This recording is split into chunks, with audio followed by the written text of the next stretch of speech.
থাকবেন আশা করি, এবং পুরো সময়টা আমাদের সঙ্গে থাকবেন সেই বিষয়টি আমার মনে হয় এবং সেটাই আমার বিশ্বাস। যাই হোক, আমরা শুরু করছি আজকের প্রথম এপিসোড। করাচির মাছ ধরার যে ঘটনাটি, সেই ঘটনাটি দিয়ে শুরু করতে চাই আমাদের আজকের এপিসোড। এবং এখনো পর্যন্ত আমাদের app is working smoothly, so we are very hopeful যে আজকে কোনো সমস্যা হবে না। আমরা শুরু করছি, চলে যাচ্ছি আমাদের প্রথম ঘটনায়। আফনান ভাইকে দিয়ে শুরু করতে চাই, সবাই সাথেই থাকুন। আসসালামু আলাইকুম। ভুল.com এর সকল লিসেনার, রাসেল ভাই, অ্যাডমিন, মডারেটরস, যে যেখানে আছেন সকলকে জানাচ্ছি পবিত্র ঈদ উল আজহার শুভেচ্ছা। ঈদ মোবারক। আশা করি সবাই ভালো ও সুস্থ আছেন।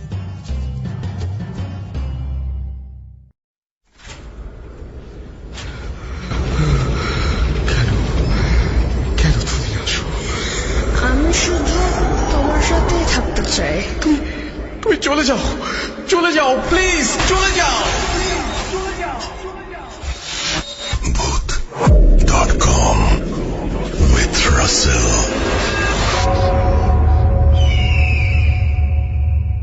প্রিয় লিসেনার্স, এই মুহূর্তে যে স্টোরিটি আমি আপনাদের সাথে শেয়ার করতে যাচ্ছি, এই স্টোরিটি পাঠিয়েছেন মালয়েশিয়া প্রবাসী সাগর দেওয়ান ভাই, যিনি গত রোজার ঈদের ঈদ স্পেশাল এপিসোডে পাকিস্তানের করাচির একটি ঘটনা শেয়ার করেছিলেন। তার সেই গল্প আমি যখন আপনাদেরকে বলেছিলাম, আপনাদের সবার কাছে সেই গল্পটি ভালো লেগেছিল। এবার আশিক ভাইয়ের দাদা এবং তার ছোট ভাইয়ের সাথে ঘটে যাওয়া একটি ঘটনা তিনি পাঠিয়েছেন। ঘটনাটি মাছ ধরা কেন্দ্রিক। ঘটনাটি আমার কাছে খুবই অন্যরকম লেগেছে। এমন ঘটনা সচরাচর আসলে পাওয়া যায় না। আশা করি ঘটনাটি আপনাদেরও ভালো লাগবে। কথা না বাড়িয়ে চলে যাচ্ছি সরাসরি ঘটনায়। প্রিয় লিসেনার্স, ঘটনাটির সময় অনেক আগে, 1950 সালের দিকে। আশিক ভাইয়ের দাদা, তার নাম ছিল সরফরাজ, এবং তার ছোট ভাইয়ের নাম ছিল শাহনেওয়াজ। সরফরাজ এবং শাহনেওয়াজ দুইজন একত্রে রাত্রে তাদের বাড়ির পাশে বয়ে যাওয়া একটি ছোট্ট নদীতে মাঝে মধ্যেই মাছ ধরতে যেতেন। এটা শখের বসে মাছ ধরতেন, রাত জেগে মাছ ধরতেন। সকালবেলা সে মাছ পরিবারের জন্য কিছু রাখতেন, আর যদি এক্সট্রা থাকতো তাহলে সেটা বিক্রি করে দিতেন। তো একদিন সরফরাজ, মানে যিনি আশিক ভাইয়ের দাদা, উনি শারীরিকভাবে অসুস্থ ছিলেন, কিন্তু ওই দিন মাছ ধরতে যাওয়ার কথা ছিল দুই ভাইয়ের একসাথে। শাহনেওয়াজ এসে বড় ভাইকে যখন বলে, তখন বড় ভাই নিজের অসুস্থতার কথা জানান এবং তাকে সরফরাজকে বলেন যেন সরফরাজও আজকে মাছ ধরতে না যায়। ওই দিন ছিল আবার পূর্ণিমা। পূর্ণিমাতে নদীতে নাকি ভালো মাছ পাওয়া যায়। তো সরফরাজ কিছুতেই থেকে যেতে রাজি হলেন না। বললেন যে ঠিক আছে, তুমি বাসায় থাকো, আমি একাই মাছ ধরতে যাব। কিন্তু শাহনেওয়াজ উনি বলছেন, মানে সরফরাজকে যখন এটা বললেন শাহনেওয়াজ, তখন সরফরাজ, যিনি আশিক ভাইয়ের দাদা, তিনি বললেন না, তুমি একা যাইবা, কোনো সমস্যা যদি হয়। তখন সরফরাজের এই কথা শুনে শাহনেওয়াজ বললেন যে না, আমি দোয়া কালাম জানি, আমার তেমন কোনো সমস্যা হবে না। তো ঠিক আছে, শাহনেওয়াজ উনি মাছ ধরতে চলে গেলেন। নদীটার কথা একটু বলে রাখি। নদীটা ছোট্ট নদী। এপাশ থেকে ওপাশ নৌকা চালিয়ে যেতে সর্বোচ্চ 10 মিনিট সময় লাগে, এবং চাঁদের আলোতেও এপার থেকে ওপার স্পষ্ট দেখা যায়। অনেকেই নদীতে মাছ ধরতে আসেন রাতের বেলা, একটু দূরে দূরে তারা জাল পাতেন। তো সেই দিনও যেহেতু পূর্ণিমা ছিল, বেশ অনেকেই মাছ ধরতে এসেছেন। বেশ দূরে দূরে নৌকাগুলো আছে, নৌকাতে আলো জ্বলছিল। শাহনেওয়াজও উনি মাছ ধরছেন। মাছ ধরতে ধরতে এতটাই মগ্ন হয়ে পড়েছিলেন, চারদিকে যে কি হচ্ছে উনি কিছুই বুঝতে পারেননি। একসময় হঠাৎ উনি ফিল করেন নৌকাটা অস্বাভাবিক রকমের দুলছে। উনি চারদিকে তাকিয়ে দেখেন বড় বড় ঢেউ আর অথই পানি, চারদিকে শুধু পানি আর পানি দেখা যায়, কোনো কুল কিনারা দেখা যাচ্ছে না। সরফরাজ ভাই উনি তো সাথে নাই যেহেতু, এজন্য শাহনেওয়াজ ওই সময়ে ভয় পেয়ে যান যে কি ব্যাপার, কোথায় আসলাম। তখন দ্রুত উনি আয়াতুল কুরসি পড়ে শরীরে ফু দেন এবং নৌকাতে ফু দিয়ে নৌকা বন্ধ করে ফেলেন।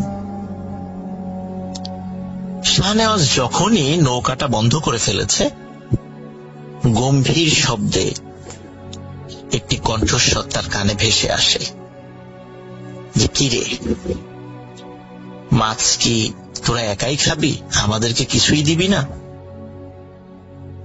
শাহনেওয়াজ ভাবে কি ব্যাপার, কথা বলে উঠল কে? নিশ্চয়ই অনেকক্ষণ ধরে মাছ টাছ ধরেছে, সে কানে ভুল শুনছে। আর আশেপাশে যে অথই পানি দেখছে এটাও মনে হয় ভুল, সে ওই নদীতেই আছে, যেহেতু সে নৌকা চালাই নাই, বইটা তেমন ভাবে সে বায় নাই, সুতরাং এত দূরে সে কিভাবে আসবে, এত দূরে আসার তো কোনো সম্ভাবনাই নাই।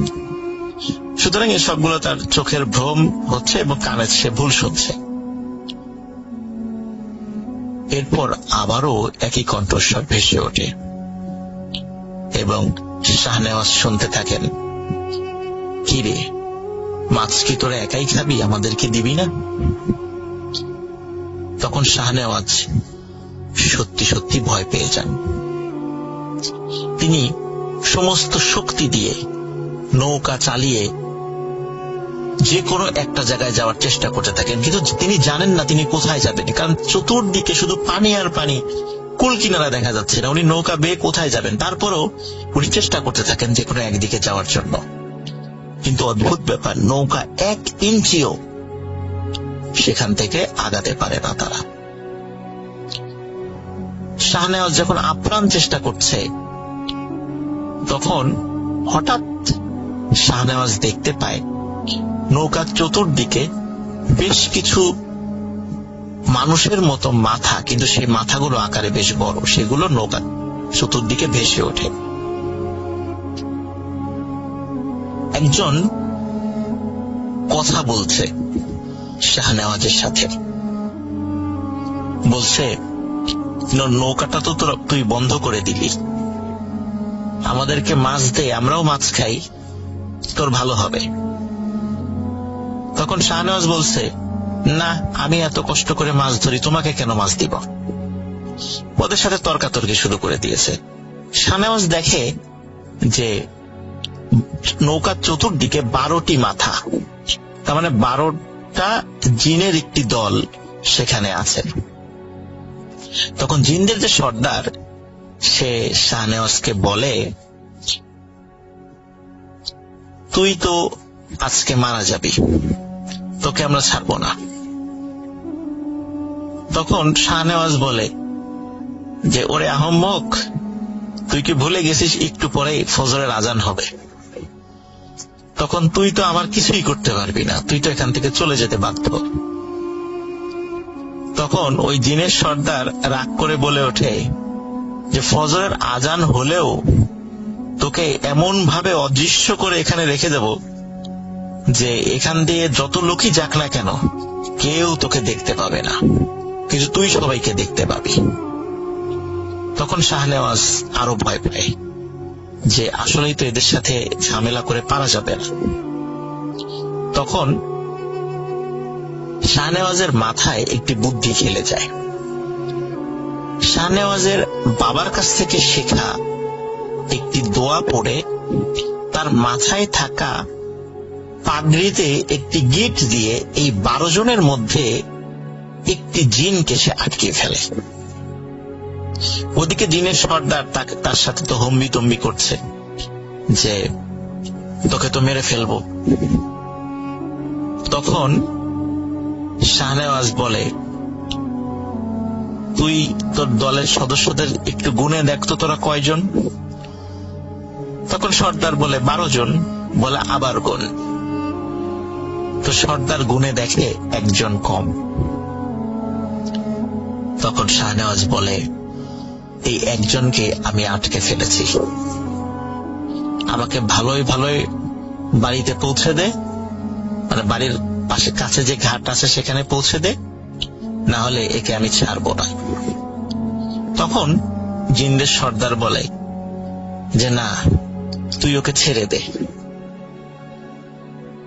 তখন শাহনেওয়াজ শর্ত দেয় যে যদি সে সহি সালামতে পৌঁছে দেয় তাকে তার বাড়ির কাছে ঘাটে, তাহলে ওই জিনকে সে ছেড়ে দেবে।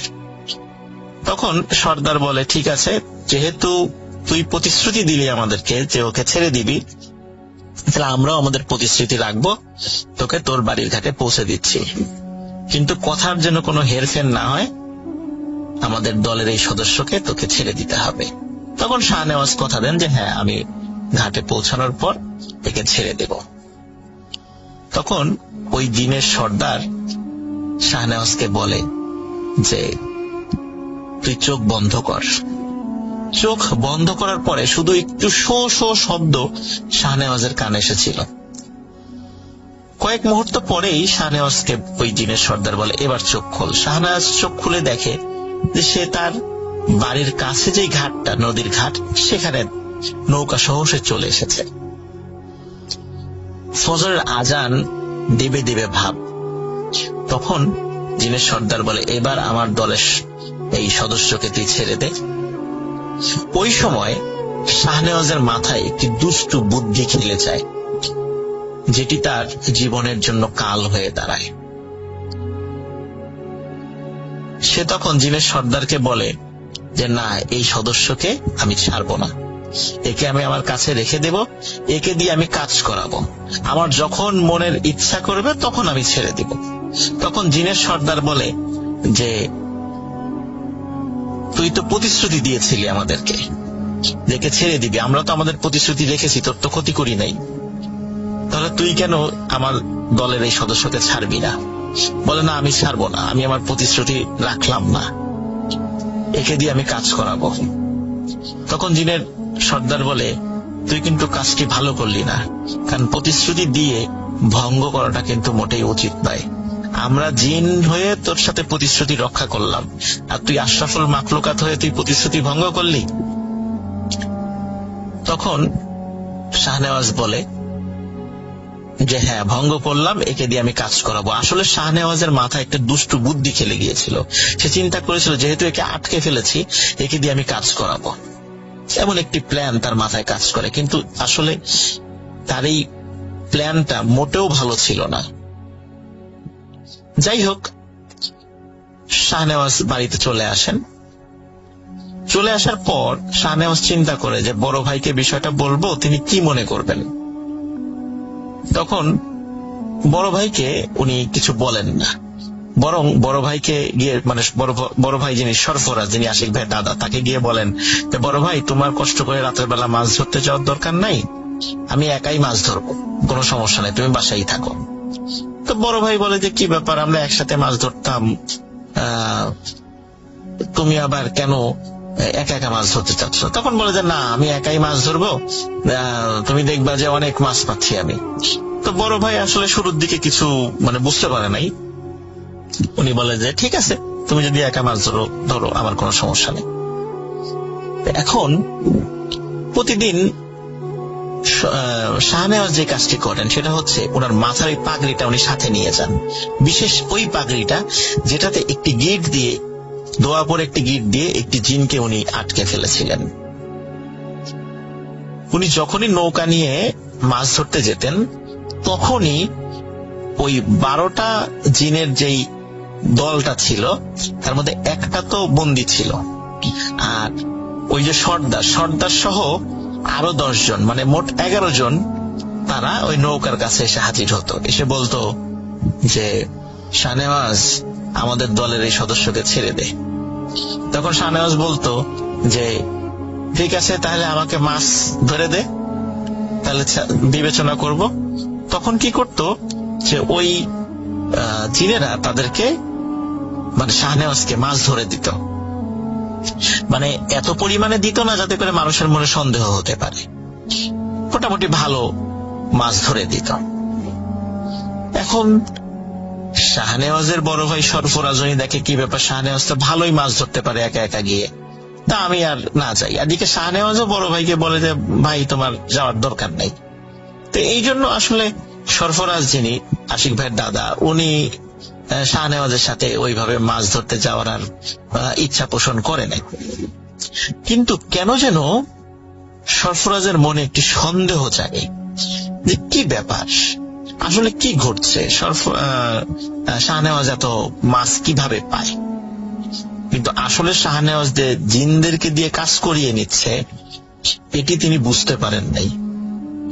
একদিন সরফরাজ শাহনেওয়াজকে খুব ভালো করে ধরে যে কি ব্যাপার, সত্যি করে বলতো আসলে ঘটনা কি, আমি মাছ ধরতে যাওয়ার কথা বললেই আমাকে সাথে নিস না, ভালোই মাছ পাচ্ছিস, ঘটনা কি। তখন শাহনেওয়াজ সব ঘটনা খুলে বলে। খুলে বলার সাথে সাথে সরফরাজ খুবই ভয় পান, বলে তুই কাজটা মোটেও ভালো করিস নাই, কারণ প্রতিশ্রুতি দিয়ে ভঙ্গ করা এটা কিন্তু উচিত হয় নাই। আর সবচেয়ে বড় কথা, একটা জিনকে অন্যায়ভাবে বন্দী করে রাখা হয়েছে, তারা তো তোকে পৌঁছে দিয়েছিল, তারপরে উচিত ছিল তাকে ছেড়ে দেয়া। এখন তো এরা যে কোনো ভাবে তোর উপর প্রতিশোধ নেওয়ার চেষ্টা করবে, এখন কি হবে, তো তুই এই জিনটাকে ছেড়ে দে। তখন শাহনেওয়াজ বড় ভাইকে প্রতিশ্রুতি দেয় যে সেই জিনটাকে সে ছেড়ে দেবে। কিন্তু আসলে এই প্রতিদিন এত মাছ পাওয়ার একটা নেশা আর জিনদেরকে দিয়ে কাজ করিয়ে নেয়ার একটা অভ্যাস, এইভাবে টানা কয়েক মাস হওয়ার কারণে ওনার মধ্যে এক ধরনের একটা অলসতা এবং এক ধরনের অদ্ভুত মজা উনি পেয়ে গিয়েছিলেন। উনি তাদেরকে দিয়ে কাজ করিয়ে মজা পেতেন।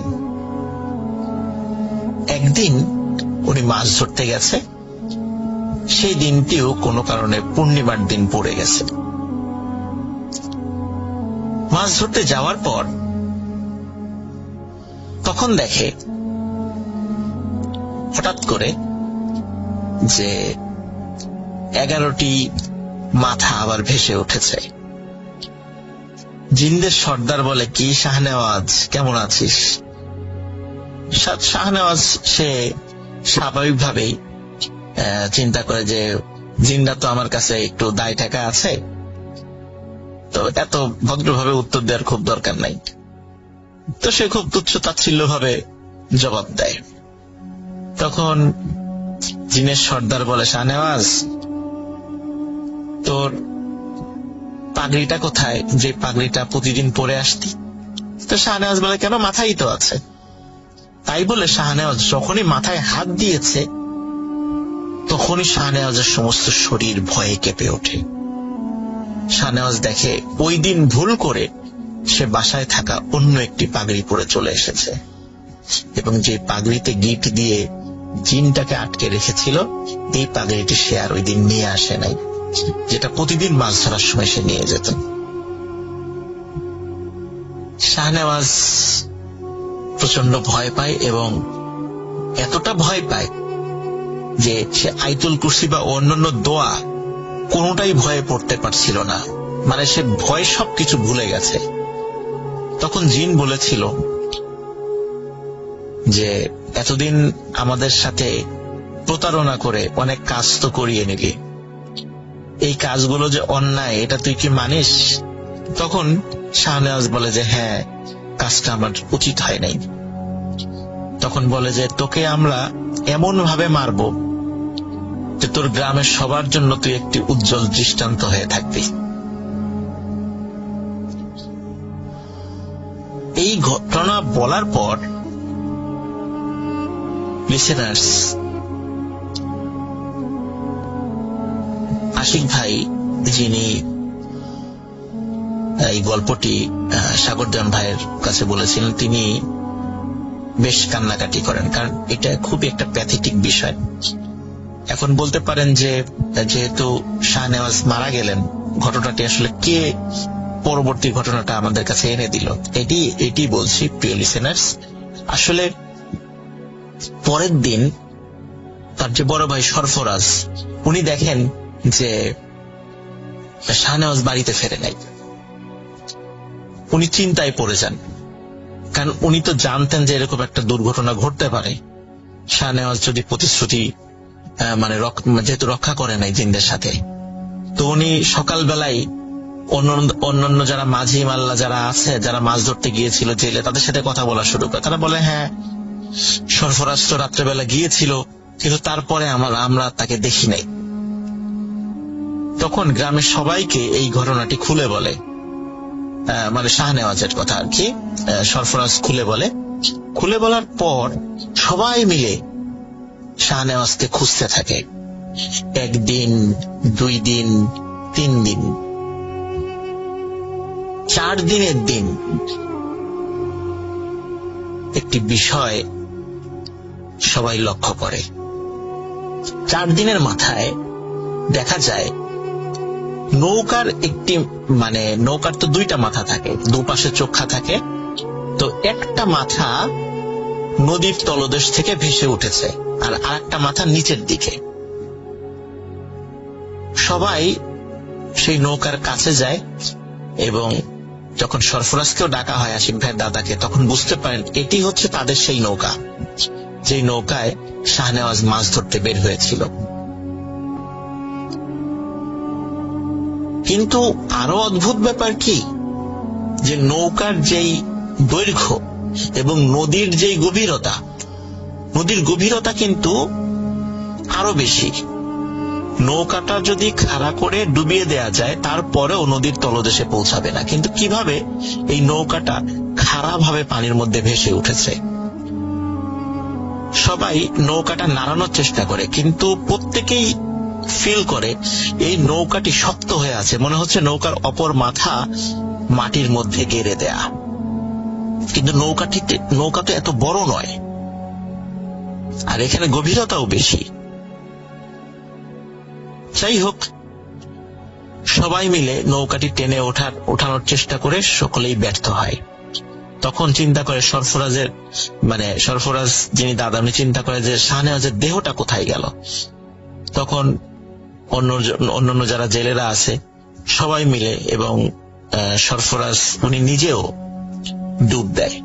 ডুব দিয়ে খোঁজার চেষ্টা করে শাহনেওয়াজের দেহটা কোথায়। সবাই দেখে নৌকার একদম নিচের দিকে শাহনেওয়াজের মাথাটা নদীর তলদেশে মাটির মধ্যে ঢুকে আছে এবং দেহটাও উপরের দিকে। কিন্তু অদ্ভুত ব্যাপার সেটা হচ্ছে নৌকাটা এত বড় কেন, কিভাবে হলো? কারণ গভীরতা তো অনেক বেশি। যাই হোক, এই প্রশ্নের উত্তর কখনোই পাওয়া যায় নাই।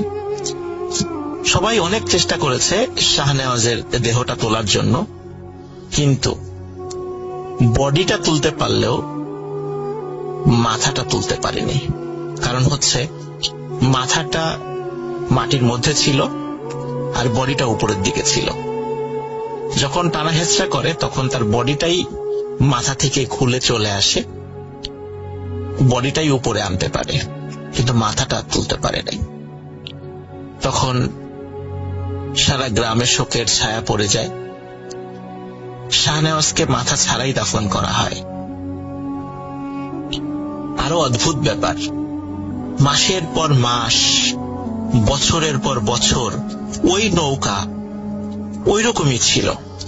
যখন বর্ষাকালে নদীর পানি অনেক বেড়ে যায়, নদীর পানি যেভাবে বাড়ে নৌকার মাথাটাও সেই তালে তালে ঠিক ততটুকুই ভাসতে থাকে। নদীর পানি যদি 50 হাতও বাড়ে, ওই নৌকার মাথাটাও ঠিক উপরে সামান্য একটু অংশ দেখা যায়। তার মানে হচ্ছে যে নৌকাটি নদীর পানি বাড়ার সাথে সাথে সেটা ডুবে না। এটি একটি অদ্ভুত ব্যাপার ছিল। অনেকেই নৌকার, যখন বর্ষাকালে অনেক পানি হয়ে গেছে, অনেকেই চিন্তা করেছে তাহলে তো নৌকাটা মনে হয় মাটির থেকে ছুটে উপর দিকে ভেসে আসে। কিন্তু সেটাকে যখন নাড়ানোর চেষ্টা করছে তখন তারা ফিল করেছে না, এই নৌকাটা এখনো মাটির ভিতরেই প্রথিত আছে। কিন্তু তাহলে বর্ষার পানি বাড়ার পরেও নৌকার মাথা কেন পানির উপরে দেখা যাচ্ছে? এভাবে অনেক দিন এরকমই ছিল। কোনো একটি খরার সময় যখন নদীর পানি অনেক কমে যায়, তখন যত কমে যায় নৌকাটা ততটা আস্তে আস্তে নিচে নামতে থাকে। একসময় নদীর পানি যখন শুকিয়ে গিয়েছিল, সেই সাথে নৌকাটিও তলদেশের সাথে চিরতরে মিলিয়ে যায়। বেশ কয়েকজন গর্ত খুঁড়ে নৌকার অস্তিত্ব খোঁজার চেষ্টা করলেও ওই নৌকার অস্তিত্ব আর কখনো খুঁজে পাওয়া যায় নাই।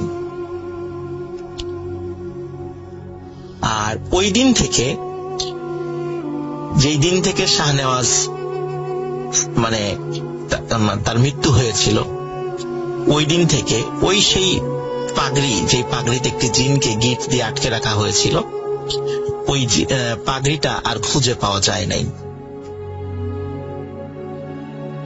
দুঃখজনক ব্যাপার হচ্ছে যে আশিক ভাইয়ের পরিবারের সাথে এখনো কিছু অদ্ভুত ঘটনা ঘটে চলে। ওই জিনেরা এখনো আশিক ভাইয়ের পরিবারকে ছাড় দেয় নাই। যখন আশিক ভাইয়ের এই দাদা আর কি, সরফরাজ, তার ছোট ভাই শাহনেওয়াজ মারা গেলেন, পরবর্তীতে একজন হুজুরের মাধ্যম দিয়ে যখন এই জিনদেরকে হাজির করা হয়েছিল, তখন ওই রাত্রে কি ঘটনা ঘটেছিল জিনরাই নিজের মুখে স্বীকার করেছিল। সেখান থেকেই আসলে ওই দিন শাহনেওয়াজের মৃত্যু কিভাবে হয়েছিল সেটি জানা গিয়েছিল। প্রিয় লিসেনার্স, এই ঘটনা থেকে আমরা একটা বিষয় জানতে পারি, সেটা হচ্ছে যে প্রতিশ্রুতি যদি কাউকে, সে হোক মানুষ বা হোক জিন, যদি দেয়া হয় তাহলে অবশ্যই সেটি রক্ষা করাটা দায়িত্ব হয়ে পড়ে।